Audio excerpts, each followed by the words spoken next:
Pertepatan perayaan Jumat Agung yang jatuh pada hari ini Jumat 29 Maret 2024. Sejumlah umat Kristiani mendatangi Gereja Baptis Indonesia, Lebong Siarang, Palembang untuk melaksanakan ibadah.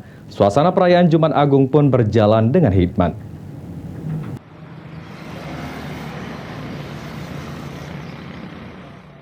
Puluhan umat Kristiani mendatangi Gereja Baptis Indonesia, Lebong Siarang, Palembang untuk melaksanakan ibadah perayaan Jumat Agung yang jatuh pada hari ini, Jumat 29 Maret 2024. Suasana perayaan Jumat Agung berjalan dengan hikmat. Pendeta GBI Lebong Siarang, Palembang, Pendeta Stefanus Suharno mengatakan, perayaan Jumat Agung sendiri dimulai sejak pukul 9.00 waktu Indonesia Barat. Makna yang terkandung dalam perayaan Jumat Agung ini yaitu wafatnya Yesus Kristus di kayu salib untuk menembus dosa setiap umat Kristiani. Tapi kami mulai pagi hari di cabang kami di Philadelphia jam 6 pagi, terus kemudian dilanjutkan dengan di gereja induknya pada jam 9 pagi. Kami hanya mengadakan ibadah khusus saja. Ini maknanya apa, Pak?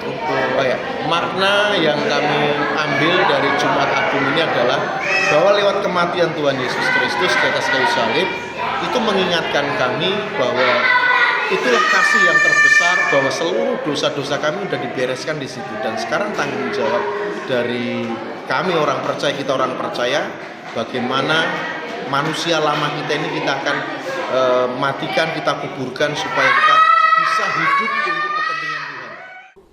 Sementara itu, salah satu jemaat Protestan GBI Lebong Siarang Palembang, Didi Winarno mengatakan, melalui perayaan Jumat Agung diharapkan dapat meneladani pesan-pesan peristiwa dari kematian Yesus Kristus.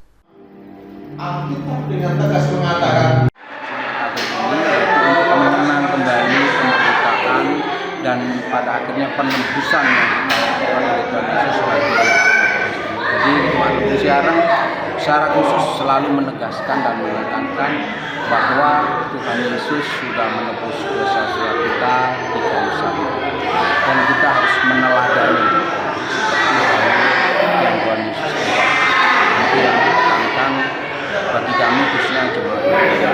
Jadi tidak hanya puas menjadi orang penebusan, tapi kita mesti terus berjuang setiap saat, setiap hari dalam kehidupan kita, supaya kita layak menjadi orang-orang yang memang patut ditebus. Hafidz Zainul, PAL TV.